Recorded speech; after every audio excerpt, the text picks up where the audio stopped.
Good afternoon, everyone. Thank you for coming here on this rainy day, and also hello to everyone who's watching online. I'm really in very San Francisco fashion. The RSVPs went like that because people in this great city are so engaged, and I'm so appreciative that you all care about our city, about our country, and so thank you for caring and thank you for being here today. Before we start, I do just want to, first of all, have staff been introduced? I have staff from staff has been introduced. They're amazing. Please, if you need anything, you can talk to them. You can always just reach out to our office with whatever you need. We're there to help. And before I start, I do just want to welcome up Supervisor Wong, who is here today, and we are in his district. I've known Supervisor Wong for a long time, back to his days in the Community College Board and at the Children's Council, and I'm grateful for his service. So, Supervisor.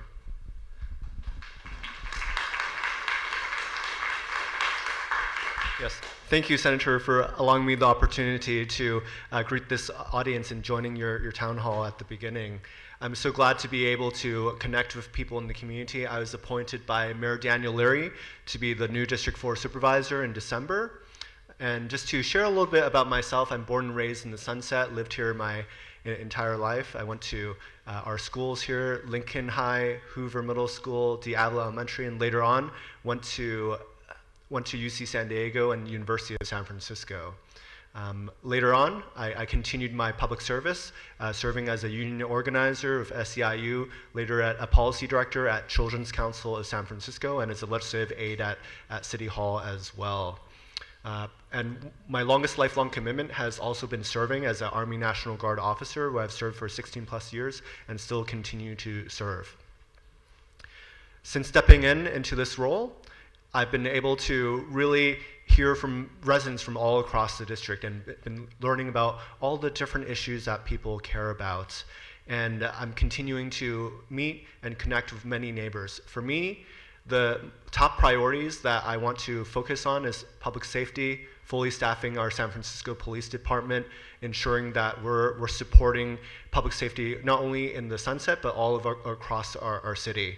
Also, reducing red tape and burdens on regular everyday people and small businesses.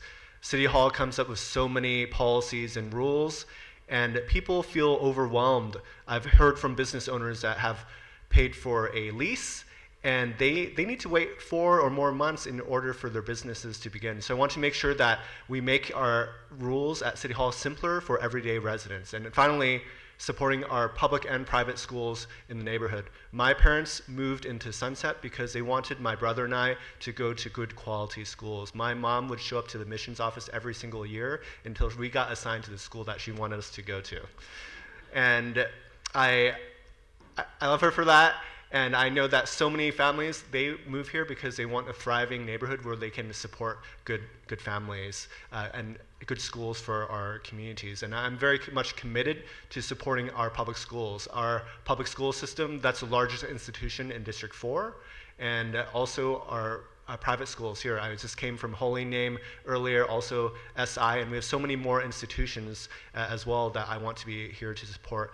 And with that said, I'm just looking forward to connecting with you all. My staff, Tiff Lee, is there in the back. If you want to reach out to us about constituent issues for city-related policy matters, I'm very happy to do that. And finally, I'd like to introduce our state senator. Thank you for holding your town hall in District 4. I'm so grateful that you're joining our district. The senator has been an advocate for many issues in the city, including transportation, environment, housing, and so many others. And I've known him for many years as well from his work on the Board of Supervisors, and I'm very grateful that you're holding your town hall in this district. Thank you, Senator Wiener, for affording me this opportunity to be at your town hall, and thank you for holding this. Thank you. Thank you. Thank you, Supervisor. Okay, so I think the way I'd like to do this is I'll just give some updates about some of the work we're doing in Sacramento and what's sort of happening, and there are a lot of things happening, a lot of overload because there are some horrible things happening, and there's some really good things happening. And then we're happy to open it up for some questions. I think, Jeff, you already gave the logistics on that. You can fill out a card and hand it to my staff, and then we will answer some questions. Okay, so the legislature went back in session at the beginning of January, and just a few things I want to point out.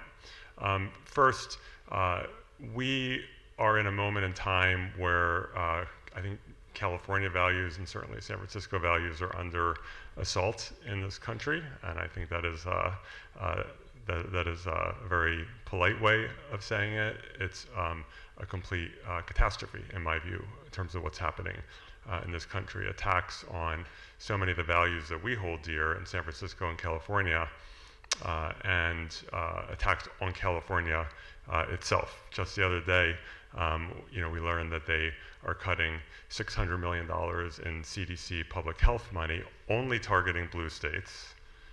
Like, can you imagine what would have happened if Barack Obama or Bill Clinton or Joe Biden had said, I'm only going to do cuts targeting red states? They never would have done that, and it would have been, understandably, incredible backlash, because we're one country and we don't select out states.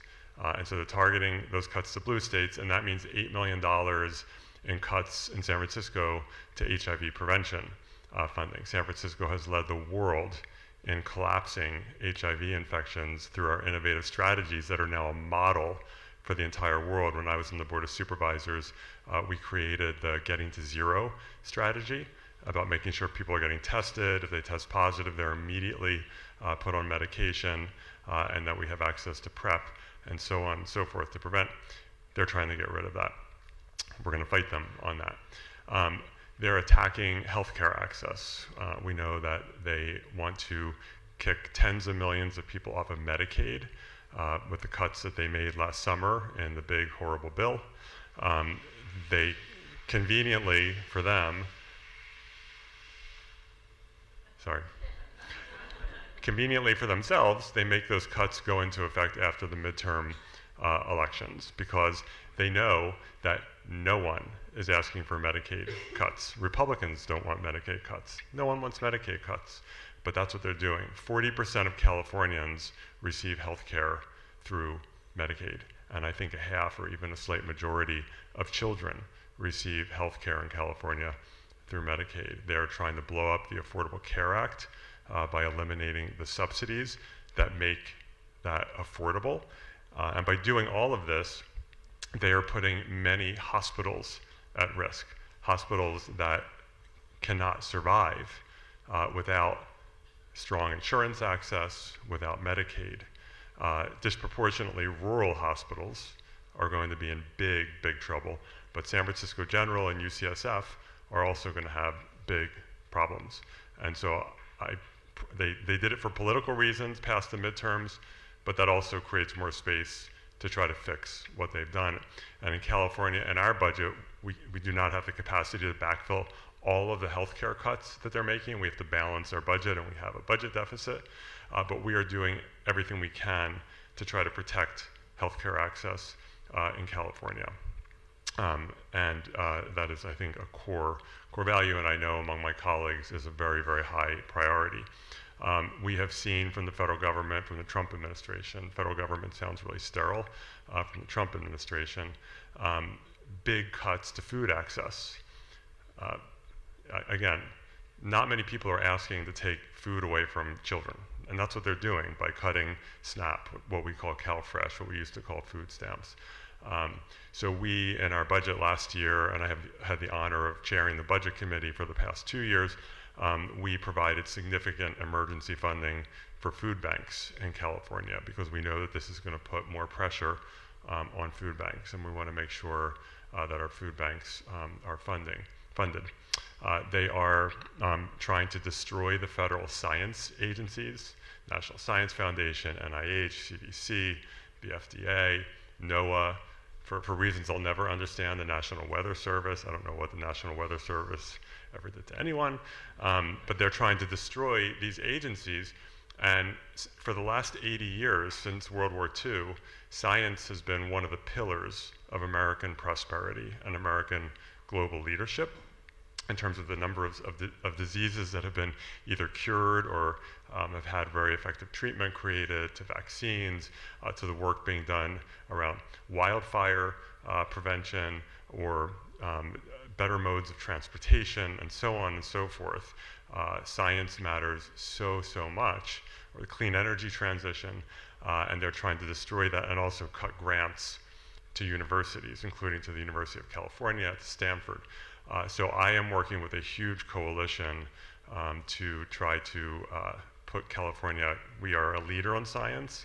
We don't want a brain drain out of California, and that will happen if we do nothing. And so we are working towards a ballot measure for this coming November to create a scientific research institute in California to fund science. We won't be able to make up everything that they're cutting. The scale is too large, but we should make up as much as we can. So I've had the honor of authoring that.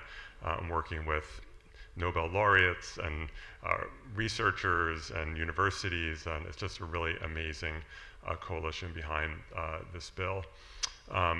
We are also want to really stick up for communities that are being severely targeted right now. We know, for example, immigrant communities have been targeted over the last 13 months by this administration. All of the masked agents that are thugs, I'll say, that are running through the streets of American cities in the Bay Area, but especially in Southern California, has been much more intense, literally grabbing people out of bus stops, out of their workplaces, targeting schools, targeting healthcare settings. They're now trying to enter people's homes without warrants, which is completely illegal. We've seen what the disaster that unraveled or unrolled in Minneapolis, and the public execution of Alex Preddy, and the murder of Renee Good, and the kidnapping of a 5-year-old child to use as bait for his parents. These constitutional violations are happening every day. And they're doing it with a sense of impunity because they cover their faces. And the goal of covering their faces, they say it's to prevent themselves from being doxxed. It's not. They don't want people to know who they are when they run around violating everyone's rights. In addition, under the law right now, under federal law, it is almost impossible to sue a federal agent for violating your constitutional rights. It's very, very hard even to sue the federal government itself for something like this. So the families of Alex Preddy and Renee Good, it's going to be a severe uphill battle, unbelievably difficult, if not impossible, for them to receive any compensation for the murders of their family members. By contrast, state and local law enforcement, if a police officer in San Francisco or Oakland or anywhere else publicly executed someone like that, you can sue them. The Minneapolis officer who murdered George Floyd, he could be sued. If someone breaks your arm, you can be sued. If they arrest you with no basis, break into your home without a warrant, you can sue them. That's a constitutional violation, but not a federal agent. So I have a bill now, which passed the Senate with every Democrat supporting it, to authorize lawsuits against federal agents who violate the US Constitution. And we believe that states do have the power to do this because they're already obligated under the Constitution. We're not creating a new obligation for them. We're just providing a remedy. And so I'm very, very committed to that bill and for California leading on accountability and ending the atmosphere of impunity. I also authored California's law last year to ban federal and local law enforcement from wearing extreme masking, with exceptions for very narrow exceptions like SWAT team, where it is necessary to mask. We're not trying to change how policing happens, but we know that when police officers walk down the streets of San Francisco, they're not wearing a ski mask. They don't need to do that. That's not normal, and it should never be normal in democracy. The court just a couple weeks ago or a week ago put that law on hold because based on conversations with the governor, we did not include state-level police officers. The court said this is enforceable. So it was actually a big win. The federal court said California has the power to ban them from wearing these masks, but you have to apply to state level as well, not just local and federal. So I immediately introduced a bill to reinsert state officers in, and we're going to move that as quickly as we can. We passed laws last year to make it harder for them to access schools, to make it harder for them to access healthcare facilities. That we don't want families ever to be scared that if they send their kids to school, they might never see each other again. We don't want people to be scared to get health care because they're worried that if they go or bring their child in and be treated for asthma, that they might end up being deported. That is not how you should run a society. And so we can't physically stop them from being in our communities, but we can be very clear that we are going to make it as hard as possible for them to access these facilities. And so it's been a great broad-based effort in the legislature to protect our communities because it is about immigrants, but it's about non-immigrants, and it's about citizens as well, because we've seen what they're doing to everyone.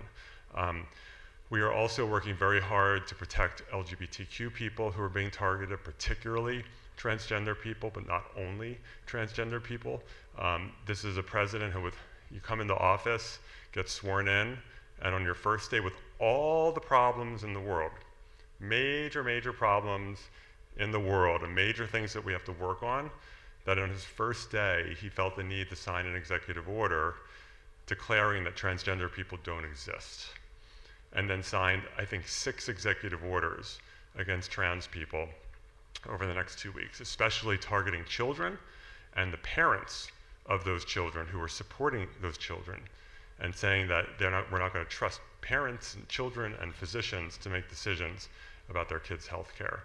And so in California, we have been strengthening. I authored California's trans state of refuge law about 3 years ago, so that if families with trans kids felt the need to flee red states because they didn't feel safe or the parents were being criminalized, that we would welcome them in California and that we would not enforce those hate laws being passed in the red states. Last year I authored a new law to strengthen and expand those protections, and also to protect trans people from being doxxed and harassed by protecting the privacy of their court records when they go through a change in name and gender marker. And we're continuing to do this work to protect California communities, to protect healthcare, all the things that we need to do. So, lots of bad stuff coming at us from this regime, and it's horrible, and we're going to fight them and continue to fight them and protect our communities. And we have problems in California that Donald Trump might be making worse, but he did not create, that we created as a state over many years. Issues that we're now trying to improve. And again, Trump is making them worse, but we have to be willing to acknowledge that we have work to do in California. For example, what? Like what? I'm going to get there. Transportation. We have not adequately funded our public transportation systems. And we know that in the Bay Area, the chickens are finally coming home to roost after years of, I've been working in and following public transportation policy and funding in the Bay Area for decades. And 20 years ago, I remember people warning that there was an eventual fiscal cliff for BART, for Muni, Caltrain, AC Transit, et cetera. And we were able to sort of patch it up and keep it from happening for years. The pandemic did not create this issue, but it poured lighter fluid on it, and it dramatically accelerated it. And even though Muni is now, I think, over 80% pre-pandemic ridership, and in fact, there are a number of Muni lines that are way higher ridership than before the pandemic, including the Van Ness Bus Rapid Transit, because when you make transit better, a lot more people will ride it. That's what we did on Van Ness. But we have this fiscal cliff. And I want to just tell you that If nothing happens, BART will collapse and just be a shell of what it was. Muni will cut service by up to 50%. AC Transit, Caltrain will really crater in terms of service cuts. So for the last few years, I have helped lead an effort in the Capitol to say we're not going to let this happen. In 2023, we got emergency funds, $400 million for Bay Area transit agencies that delayed service cuts for several years. Had we not gotten that money, we would have seen horrible service cuts already. And then this year, I and a few others, we worked very hard over the past year. We've now been able to secure a bridge loan for Bay Area transit agencies that will be paid back, low interest loans, to prevent immediate service cuts. We also, and I don't want to talk about the election because this is not a campaign event, so I can't talk about the ballot measures on the November ballot around public transportation, but last year I authored a bill, Senate Bill 63, that authorized a 5-county revenue ballot measure for the Bay Area. So I authored that last year, the governor signed it, it authorized it, and then something is happening outside this building now that is campaign related, so I can't talk about it in terms of revenue measures for the November ballot. I'm happy to talk to anyone about that outside of this town hall. And so we are really focused on the funding, but we also want to make transit better. It's about money is essential, but it's also about making it better. So we have worked, for example, with BART intensively to improve BART service in various ways. BART now has new cars. For those who ride BART, I ride BART, and the cars are, I think, amazing. We worked with BART on the funding for the new fare gates because fare evasion was a huge issue on BART, and I don't know if you saw the other day, BART is now generating more than $10 million a year in additional revenue because of the new fare gates, because it's really reduced fare evasion. BART has really worked on increasing staffing in the stations and just physical presence, and also at times running shorter cars so that people aren't as spread out, because when there's more people around, it creates both an air of safety and you know that there are other people around if anything weird happens. Muni, I've been riding Muni as a regular Muni rider, daily Muni rider, not when I'm in Sacramento, but other than when I'm in Sacramento, for 28 years since I moved here in 1997. Muni service, in my view, as a 28-year rider, is the best that it's ever been since I've lived here, especially the bus service. Just much more regular. There have been design changes so the buses are moving more quickly. There are times on some of these lines where I miss my stop because I'm not used to getting there as quickly as it has. And I authored a law in California to make it much faster to get permitting for things like rapid bus lines, like the Van Ness line, or new light rail lines, also for bike and pedestrian improvements. We want to get these projects done more quickly and not let them stall out. We also were able to, when we had a big budget surplus a few years ago, allocate $4 billion in new transit capital funding to help get some of these projects that were not fully funded, get them fully funded, and get them moving. So I'm excited about what's possible for transit, but we got to keep the work going. And that really does relate to people's cost of living, because and quality of life. If transit scales back, if transit collapses, obviously it's terrible for anyone who relies on transit, which is a lot of people in San Francisco, but also other parts of the region, in terms of getting to work, getting to school, forcing people to buy cars and pay for that and pay for gas and pay for parking because they don't have access to good transit anymore. And if you never ever take transit but you drive, it's also horrible for you. We see what happens anytime if BART even has like a 2-hour problem where they shut down, it's gridlock traffic in various parts of the Bay Area for the rest of the day.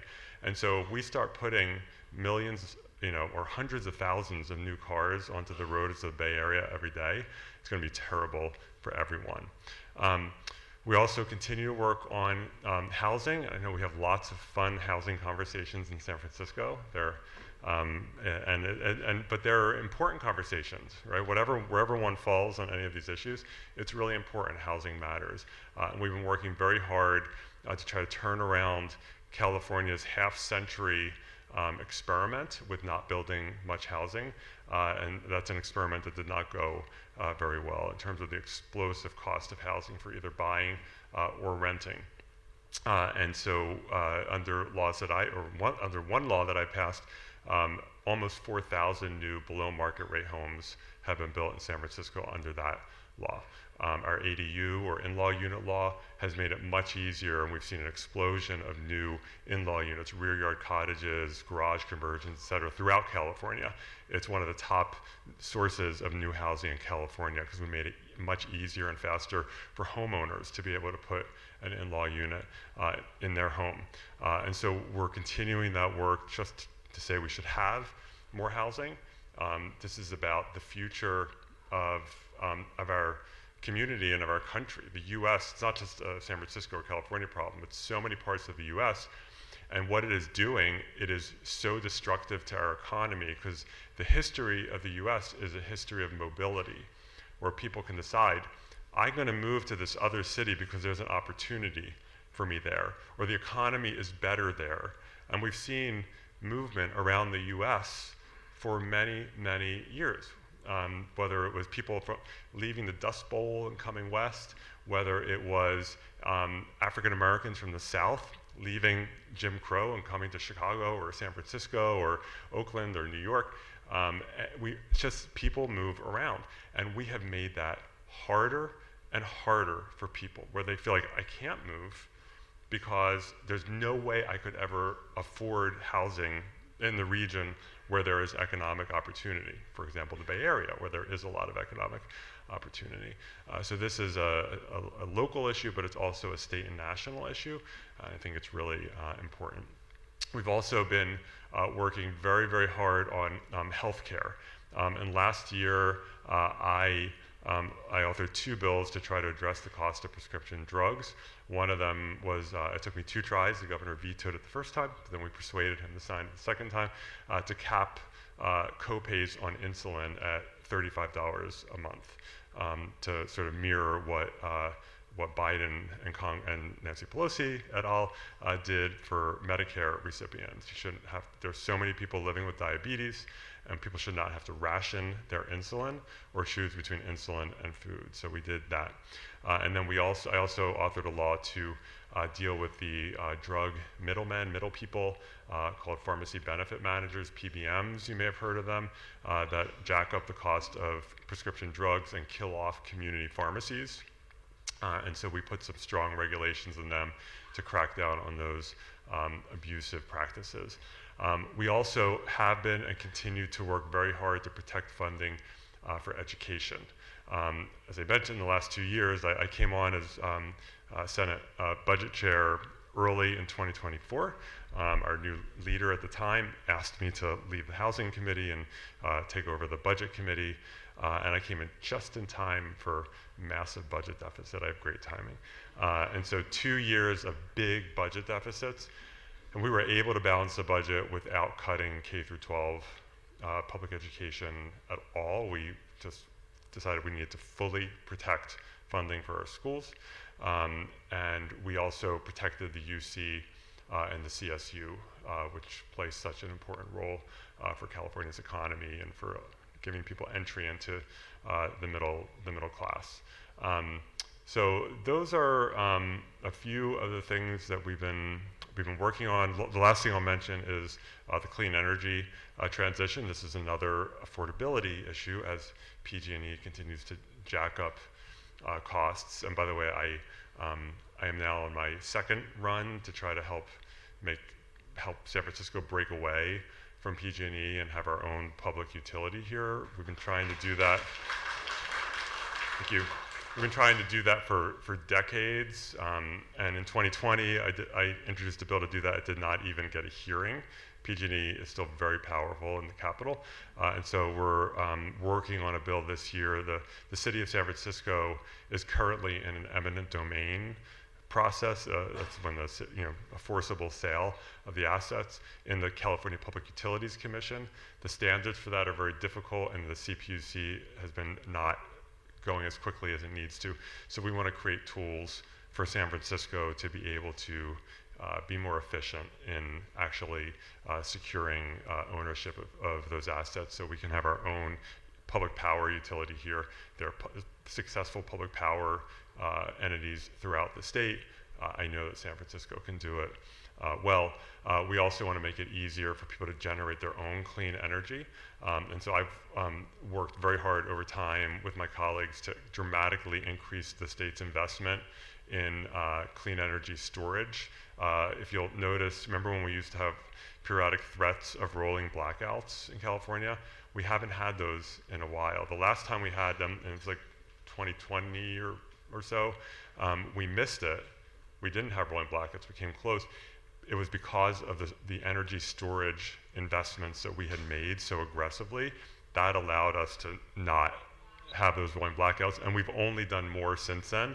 And so I'm not saying rolling blackouts are impossible. It is possible, but it is less likely now than it was 5, 10 years ago. And this year I have 2 bills. One, to allow, right now people can do like rooftop solar. There's utility scale solar, people can do rooftop solar, but there are people who maybe for whatever reason, either because they're a renter or they don't have the right kind of roof space, or their roof isn't structurally appropriate, they can't do that. And there is a technology called, it's called like plug-in solar, or some people call it balcony solar, which is, Germany has adopted it, and they have millions of these throughout Germany, where you can literally just get this small unit, plug it in to a regular wall outlet, and if you have like a balcony or outdoor space with sun access, generate the solar energy, and through a microinverter goes into your electric system and allows you to use that in your home, reduce your electricity bills, and then it doesn't, you don't get net metering, so you don't get credits, but you get to lower your PG&E bill. So we have that. That'll be a big fight with PG&E, by the way. And then finally, I have a bill to make it easier for people to install heat pumps in their homes. Heat pumps are replacement for gas, air conditioning, and heating, and they are they're coming down in cost, and they'll, I think, continue to come down in cost. But there are cities that the permitting can take a long time. Some cities are awesome and like instantaneous. We want to make it more instantaneous for people and make it easier for when the inspections are done and so forth, so that more people can choose to install heat pumps in their homes. I'm going to stop there. If I remember anything I forgot, I'll say it in between questions, but I appreciate everything.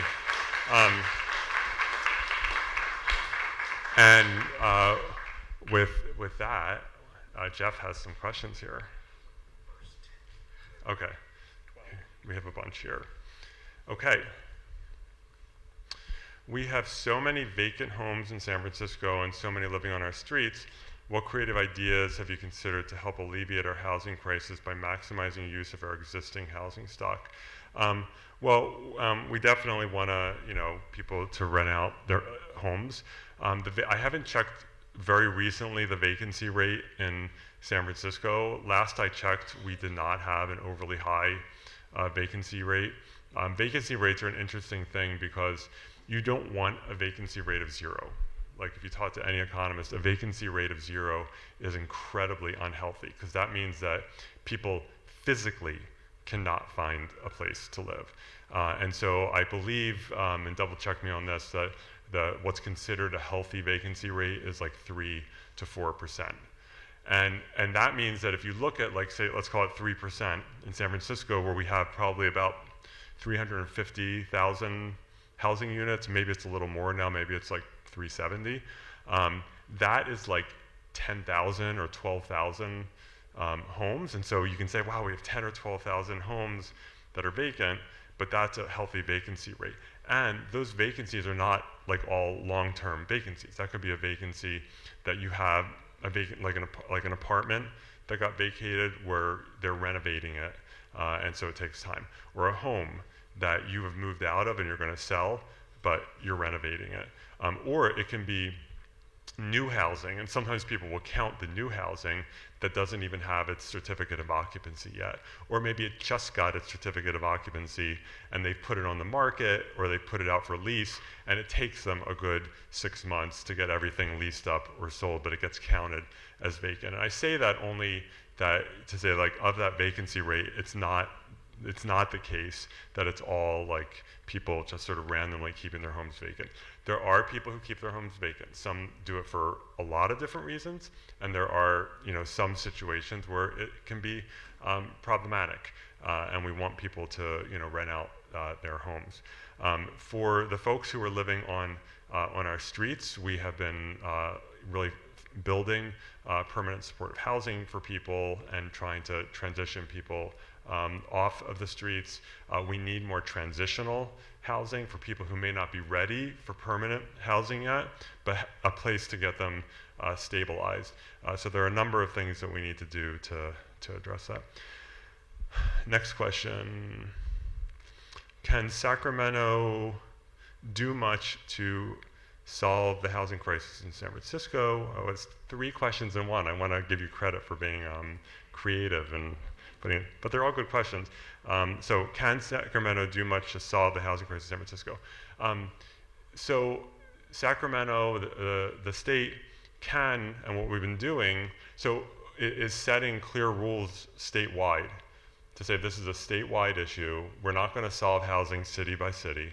We have to have rules for the whole state, and all cities need to do their part, not just a few cities. And that's how we're going to, over time, and it's not fast, it's over time. It took us 50 years to get in this mess. It's not going to take us 50 years to get out, but it will take time. And the problem that we've had in California, when you look at other really important issues, like let's talk about public education. We have, I think, 1,000 school districts in California, a lot of local decisions made every day in in those 1,000 districts, but they can't just do whatever they want. Right? We have an education code. There's a minimum number of days that they have to instruct every year. There are certain topics, certain subjects. They can't just say, oh, we're only going to educate 50 days a year, or we're not going to use certificated teachers, or we decide we don't want to teach math anymore. And so there's like a baseline. For housing, we had no baseline. We had some laws passed in the 60s, 70s, and 80s that were toothless, so they were effectively not on the books. We had no city, and there were some cities that worked very hard to build housing, and there are some cities that built for decades almost nothing, or nothing. There are some cities who are now getting like a small apartment building built, and it's the first multi-unit building built in that city for like 30 or 40 or more years. And so what we've been doing with our state housing laws, and I know it's created tension, right? We all love our neighborhoods. I've lived in the Castro for 28 years. I love my neighborhood. And I remember when the Castro got upzoned 20 years ago during the Market Octavia rezoning, I had neighbors who were, and this is when I was really getting involved in my neighborhood association, people who were very concerned because it was going to be 6 to 8 story apartment buildings along Upper Market Street. And it was a lot of conversation about it. Now, I don't even remember what it looked like before, and some of them are beautiful. Some are less beautiful, but some of them are truly beautiful. And so what I have seen is that it's like a little bit like the Wild West, or it has been the Wild West, and we've been just trying to put baseline rules in place. So I know the mayor's family zoning plan, there was a ton of argument and contentiousness and disagreement about it, and I respect it. That's how democracy works. It's not just San Francisco. These rezonings have been happening in cities, including a lot of cities that have refused to build anything. The city of Beverly Hills was one where their housing allocation for an 8-year period in the last cycle was 3 units. Can you imagine that? 3 units. Beverly Hills, this high opportunity, lots of jobs, right in a central area. Their newest allocation is 3,000. So it's not just San Francisco. We're trying to gradually dig our way out of this hole. And yes, so the state can do a lot to help over time. right, over time. 2, will BART's finances be secured? I talked about that. We've been doing that work, and there is something outside of this building happening in November that we can talk about in a different venue. And then, will ICE be kept out of San Francisco? Well, you may have heard on Saturday, or no, what's today? Sunday. So I think it was Friday. There were ICE agents in Diamond Heights, in my former supervisor district, who grabbed this elderly, or 66-year-old Russian immigrant who is here legally, has work authorization as a nanny, and they just grabbed her for no reason. They, of course, wearing masks, unmarked vehicle, and they took her, and she had good lawyers, and thank you to the Rapid Response Network for its work of notifying people, and the lawyers went into court and got a court order to release her because there was literally no basis to grab her. And they still took her, I think, all the way to California City, and so I believe, I've heard she's been released now, thankfully. But so they are here. They're not here in the same scale like the invasion of Minneapolis or some of the disastrous stuff that they've done in LA and Anaheim and other parts of Southern California. And I pray that they don't come here in that way, but yes, they are here. We can't physically keep them out of the city, but we can change our state laws to hold them accountable, which I talked about before. And San Francisco, we need to make sure that we are enforcing our city and our state sanctuary ordinances, which I believe we are, that our local law enforcement is going to focus on public safety in San Francisco, not on becoming arms of ICE and a deportation machine. Okay, next one. In today's introduction, Supervisor Wong characterized you as an environmental champion, which surprised and befuddled me. It's okay, you can be befuddled. See, I'm really reading it, even if it's critical of me, I'm happy to. Based on your legislative record, you've authored multiple pieces of legislation, 288, 423, 131, 607, I'm glad, impressed you know the numbers, which significantly reduced or eliminates environmental reviews. In light of your record, what confidence will San Francisco voters have that you'll be a champion around these issues, including the San Francisco versus EPA lawsuit, and attacks on the EPA by the Trump administration? Well, I don't support the attacks on the EPA. I support the EPA. So I think what this individual was referring to is the work that I've done around CEQA, the California Environmental Quality Act. CEQA is a law. CEQA does not create environmental standards. Environmental standards are created in California. We have a clean water law, a clean air law. We have all sorts of actual environmental standards that we create, our Endangered Species Act, and I support those. Those are laws that I support at the federal level and at the state level. CEQA, even though it has the word environment in it, about 1/3, what CEQA does is it requires potentially environmental review for certain kinds of government decisions. And so about 1/3 of what CEQA does is for the environment. It's very, very important about protecting the environment, protecting community health, protecting communities from toxics, and so forth. And I support that 1,000%. I think it is very, very, very important. So some people say we should repeal CEQA. I don't believe that. I think CEQA, that portion of CEQA plays a very important role.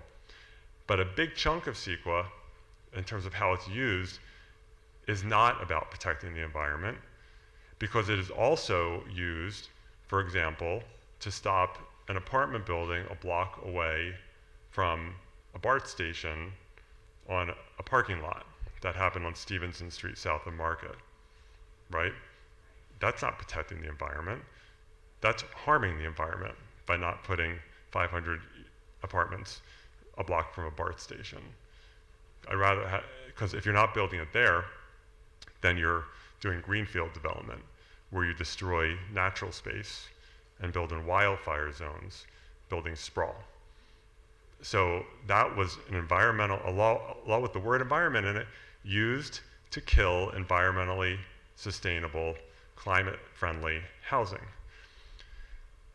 CEQA has been used, it was used to stop the bike plan in San Francisco. It has been used to stop child care centers. It was used in the city of Alameda to try to kill, and it almost did kill, a food bank that was being built there. When the city of Los Angeles, the city council, passed an ordinance to phase out oil extraction in LA, sometimes people don't realize LA they drill for oil there. They passed an ordinance, they were going to phase out oil extraction in our city. The oil industry sued LA under CEQA, the California Environmental Quality Act. So when you have a law with the word environment in it that is being used to stop environmentally sustainable housing, to perpetuate drilling for oil, to stop bike lanes, to stop child care centers, to stop food banks, it's used to slow down and stop clean energy deployment in California, you have to ask yourself what's going on here. And so I did that, and what I decided was, let's make sure that CEQA can apply for actual environmental protection and protecting public health, and let's not allow it to be weaponized for reasons having nothing to do with the environment that actually harms environmental protection. And so we removed CEQA review for infill housing that's like in established communities, by transit, by jobs. We removed it for improving bus service and light rail service and for pedestrian and bike safety projects. We made an exemption for childcare centers and for food banks and so forth. And that's the work that we've done in some of the bills that were referenced here.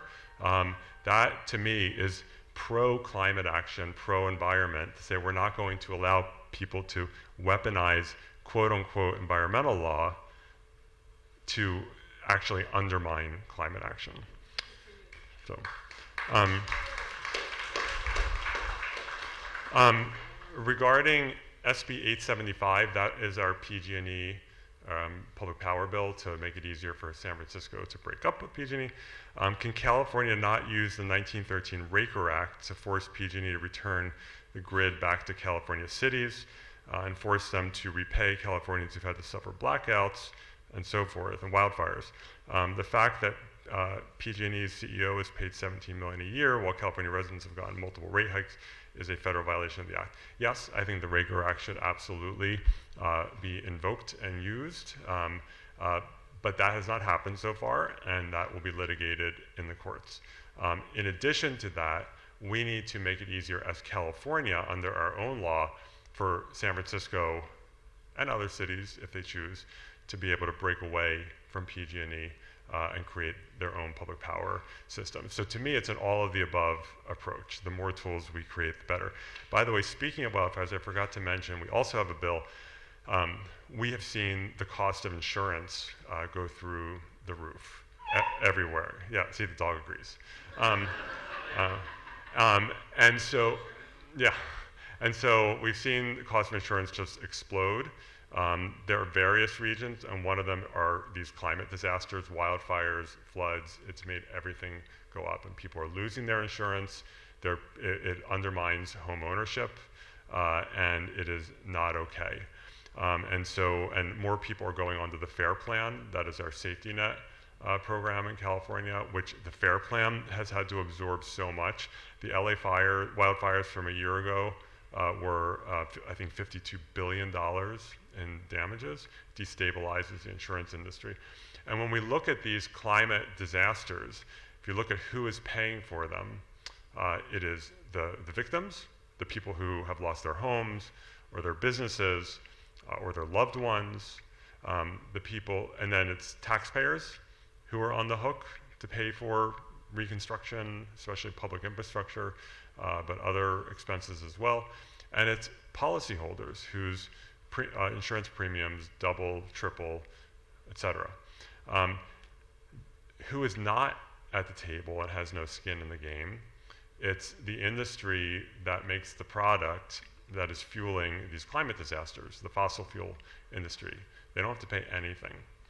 And so I have a bill this year, we had a bill last year too, did not make it, trying again in a different way, to authorize the California Attorney General, currently Rob Bonta, to be able to sue the fossil fuel industries to recover losses on behalf of the FAIR Plan for wildfire, or for climate disaster-related damages, and also to recoup increased premium costs that people are having to pay. And so this is a major cost of living issue. It is a major fairness issue, so we're working on that.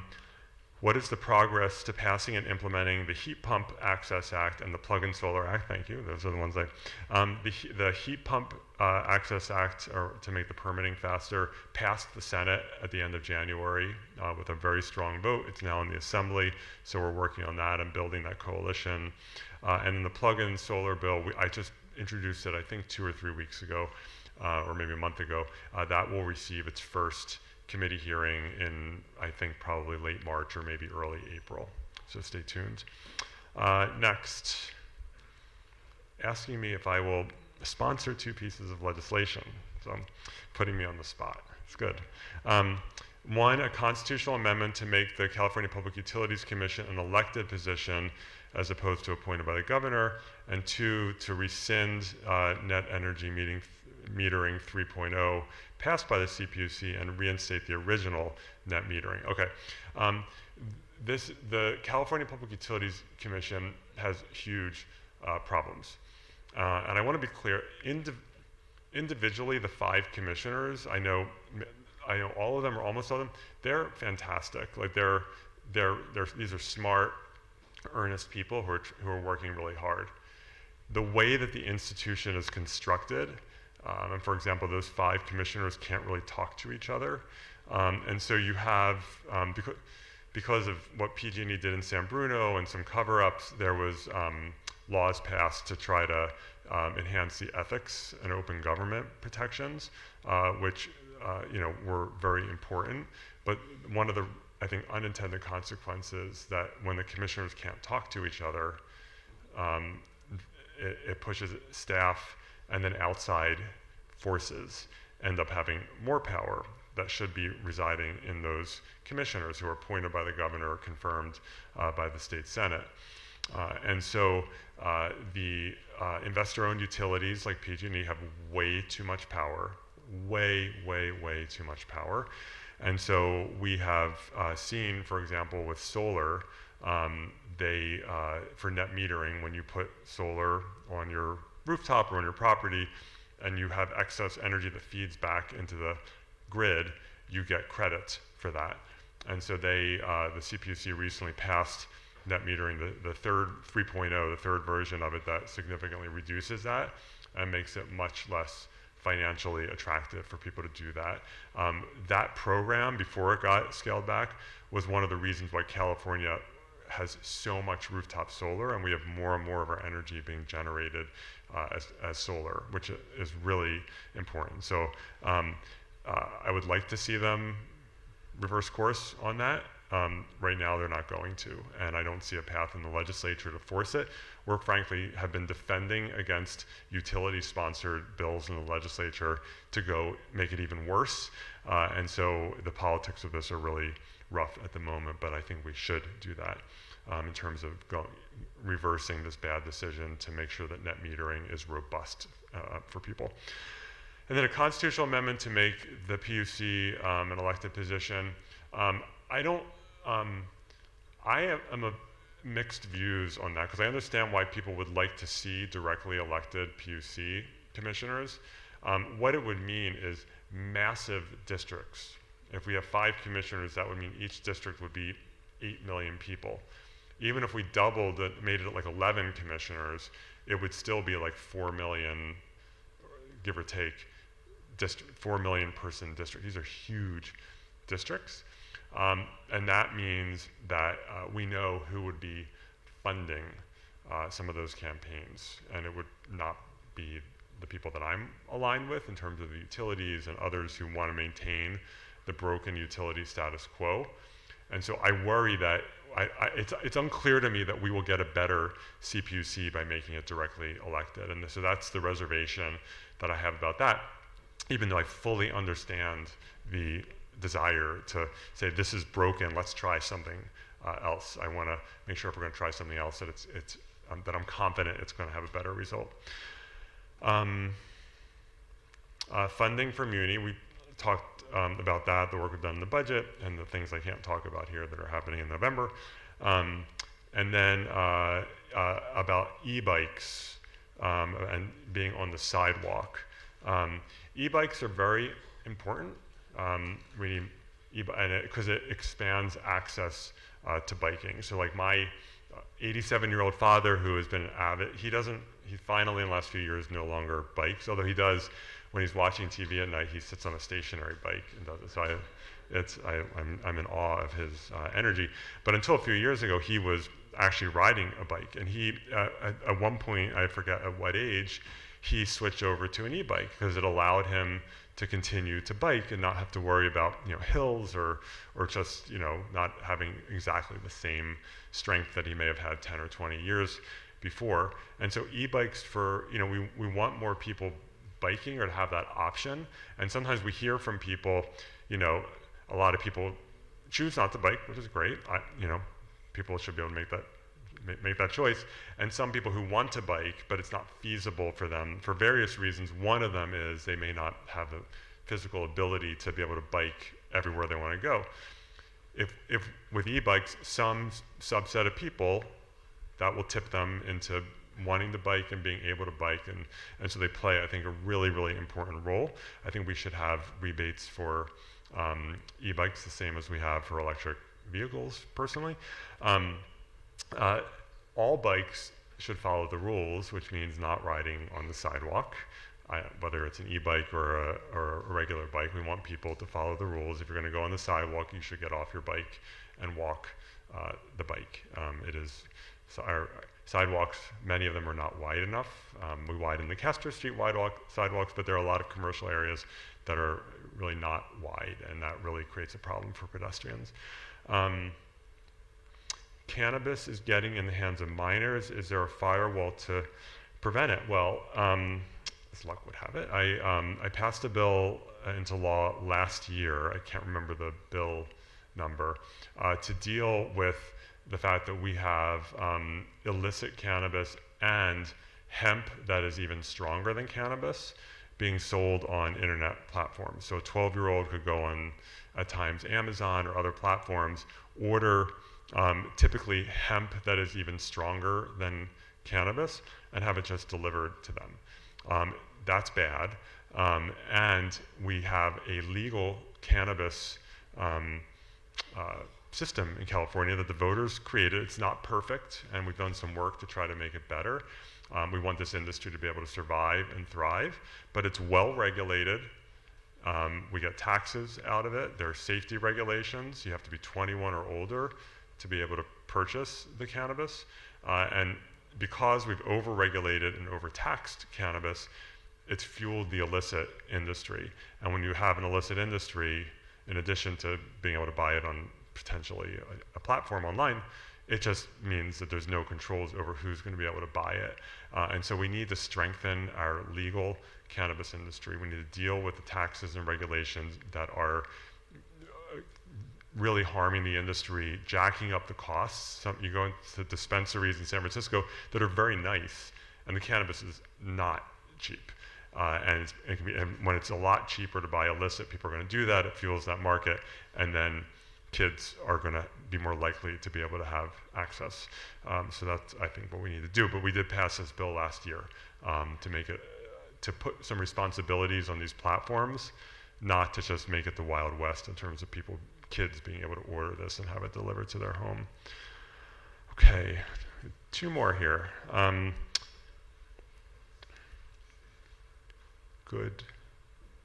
Oh, that was I almost read their email out loud, sorry. Election interference and election defenders. So, we know the president has he makes a lot of comments, but one of them recently is about what was I forget the phrase he used, like taking over, nationalizing the elections, taking over. We know it's not how it works in the US. One of the strengths of our system is there is not a central election. States set their rules, and then cities and counties administer those rules. Well, in California, counties administer those election rules. And so it makes it, in a good way, hard. You'd have to steal it in a lot of counties to do it. And so that's why we see with some of the conspiracy theories, it doesn't make sense. And so we need to, and we are preparing for this. We know that I don't think he's going to quote unquote nationalize the election. What they will do is try to do in targeted areas of targeted swing states or swing congressional districts, they will try to intimidate people. They'll spread misinformation like they always do about telling people that the election's on Thursday instead of Tuesday, or telling people that their ballot is not really their ballot. That's happened tragically for a long time, and we have to make sure we get good information to people. But they will also be around polling places, especially with heavy immigrant populations or heavy Latino populations. They're trying in some states, to just make it hard, as they've done for a long time, make it harder and harder. So those are the things that I think we're going to have to contend with in November. And yes, we have to have people prepared to defend, especially in these targeted areas that they're going to target. And that work has been happening for years, because this is not new, but it could be at a different level this year, and we have to be prepared in the future with change with AI and with many other things. We're going to have new challenges in the future, but for this November, that's what I think the challenges will be. So yeah, there's that. And I now chair the Elections and Constitutional Amendment Committee, by the way. So we are working on some of the elections issues. I'm really proud of California that we make it easy. You can register to vote on election day. You're going to get a ballot in the mail. We've made it really easy for people. I just had to renew my driver's license on time. There were all these, it was trying to force me to answer questions about registering to vote, even though I was registered to vote. I'd been since I've lived here. And even though it was annoying to have to deal with that, I was happy that, I was at least getting asked the questions. And then the final one, it is difficult to give physical signatures for direct democracy petitions. Would you sponsor a bill that enables people to electronically sign petitions through a secure government portal? I think we should be looking at solutions like that, and I know that there are real challenges with electronic voting, signing, and we have to be so careful and make sure whatever we do is ironclad. But the technology is getting better and better, and I do think that we need to consider it, and I don't know if we're quite there yet, but I think we will be at some point.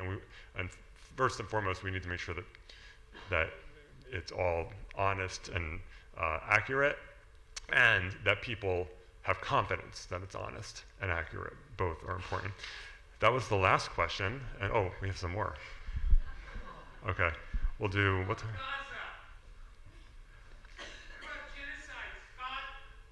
Okay.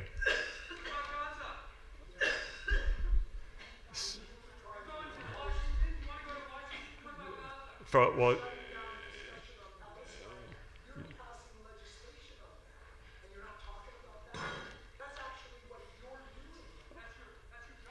okay, so you said that there now is a genocide. So what are you going to do to protect students and teachers that have been disenfranchised? From your language. Yeah, so that is, you're referring to a bill that we passed last year to combat anti-Semitism in schools. No, that's not true. That's not true. You've asked your questions. Let me answer it. That is not true. That is not what we did in that bill. That was AB 715, which had to do with we have seen horrific situations in schools in California in the last few years. Most recently, you saw the human swastika on the field of a school in San Jose. We have seen Jewish students have swastikas taped to their backs or etched into their lockers. We have seen Jewish students be denigrated as murderers simply because they're Jewish, and so on and so forth. And schools that have not always, but at times, all too often, not taken it seriously and not done enough to stop it. And so we passed a law, and the federal court rejected the First Amendment challenge to it and correctly said that what this bill does is it strengthens anti-discrimination laws in schools for all students, not just Jewish students. It also creates an anti-Semitism civil rights coordinator, and it also creates civil rights coordinators for all religious minorities and for racial minorities and for discrimination based on gender. And so the bill, yes, the bill does not in any way stop discussion or teaching about Israel and Palestine. That is made up. And the bill does not in any way ban criticism of Israel. I am someone, as you just noted, who has called it a genocide, and I have been highly critical of Israel's escalations in Gaza for years, starting 6 days after October 7th. So I would be the last one who would criticize anyone for criticizing Israel. That's not what the bill does. That is, you should read the bill. It's not what it does. So I've answered.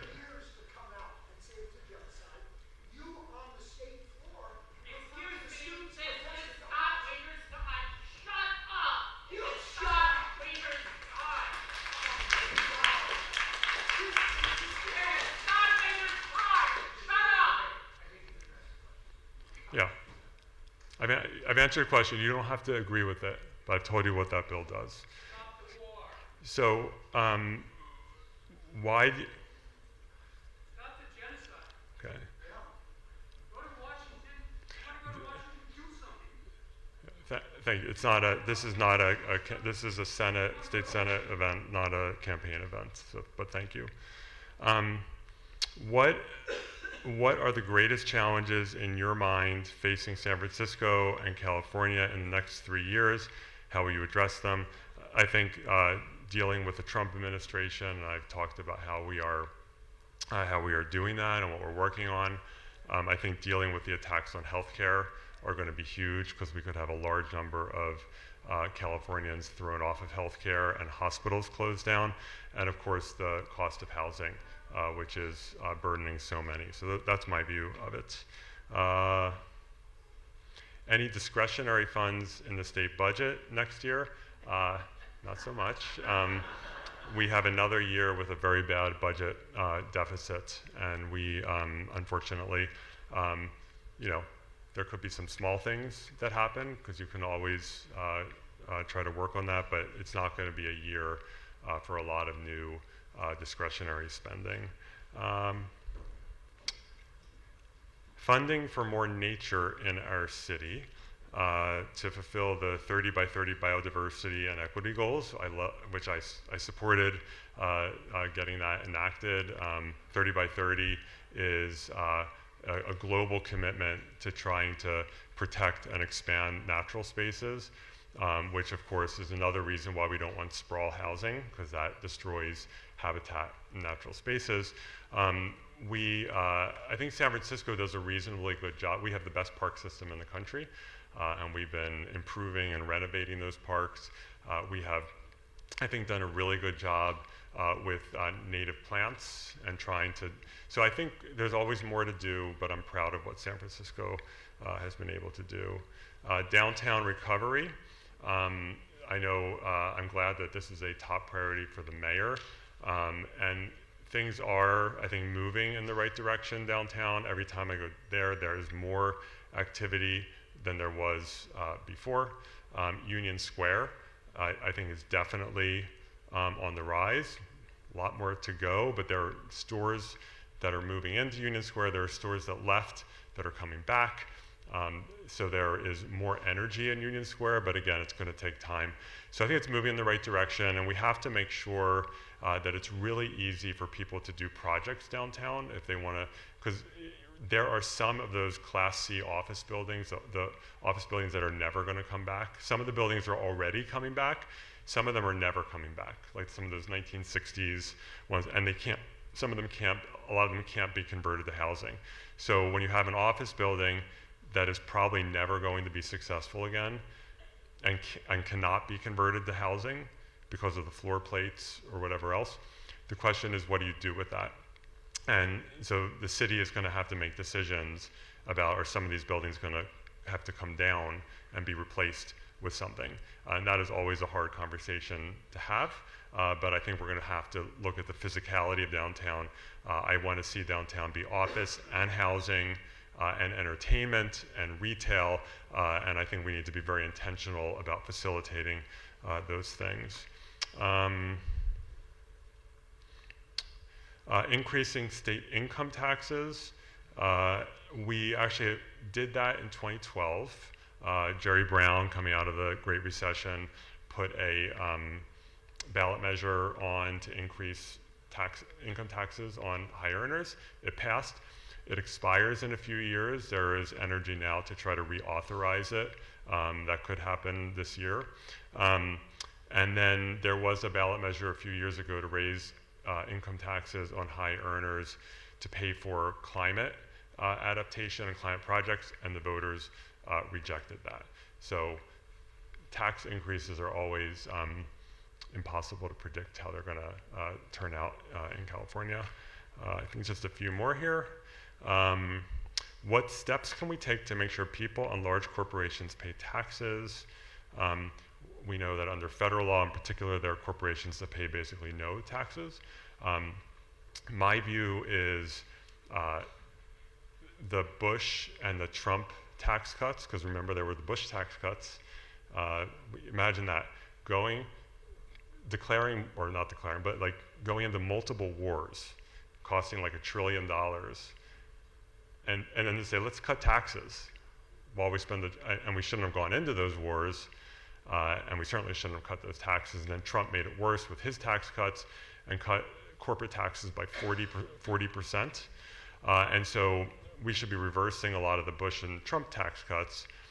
In California, we have in the Senate for, I don't know, 3, 4, 5 years now, our Senate Democratic caucus, we have been advocating to raise corporate taxes in California, which would not just be for California corporations, but for any corporate income earned in California, to raise those to, given the 40% tax cut they just got. We've not been able to get traction on that approach, but I think I certainly can continue to support that. People need to pay their fair share, and the Trump and Bush tax cuts were very, very, very bad.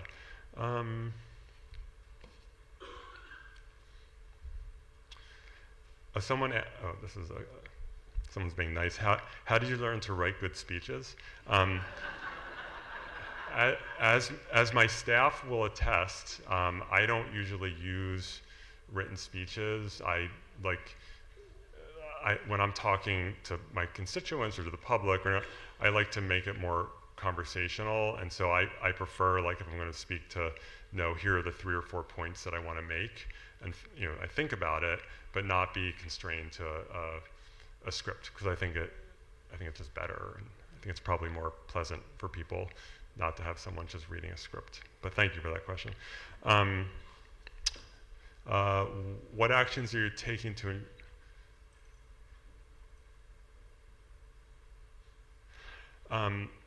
in terms of bringing California education back? How are we doing that? So when Prop 13 was passed in 1978, California went from one of the top funded public education systems among the 50 states to one of the 10 lowest very quickly. And that was the last teachers' strike right after that, because there was a large number of teachers that got laid off. It was a very chaotic time for folks who remember that for public schools.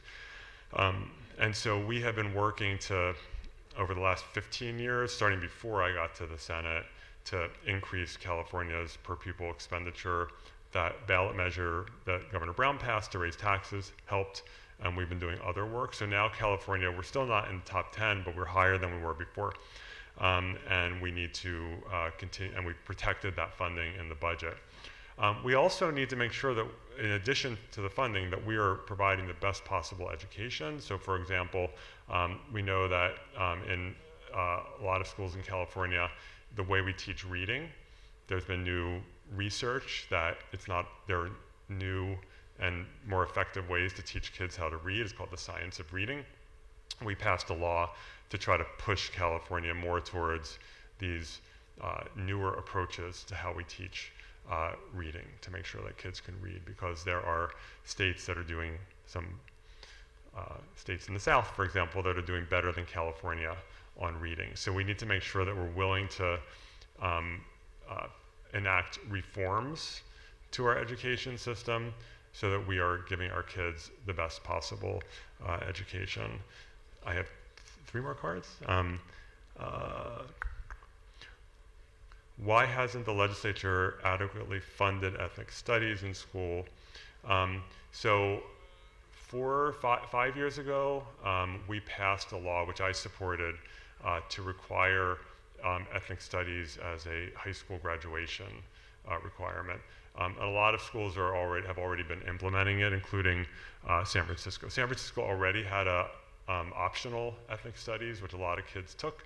Ethnic studies is super important to make sure that we are teaching the full tapestry of what California is and its history, and not whitewashing history, and so kids can learn about their own communities, culture and history and arts and so forth, and that people can learn about other people's communities and histories, and so we're not just like siloed. So ethnic studies is very important, which is why I supported making it a high school graduation requirement. The state has not yet funded it. I support funding it, but I'm not the dictator of the budget. And so hopefully it will get funded. But a lot of school districts are moving forward. So San Francisco currently has ethnic studies that it implemented, I think, last September for the school year. And there are districts around the state that are doing it. Can we have more fun stuff to do like we used to?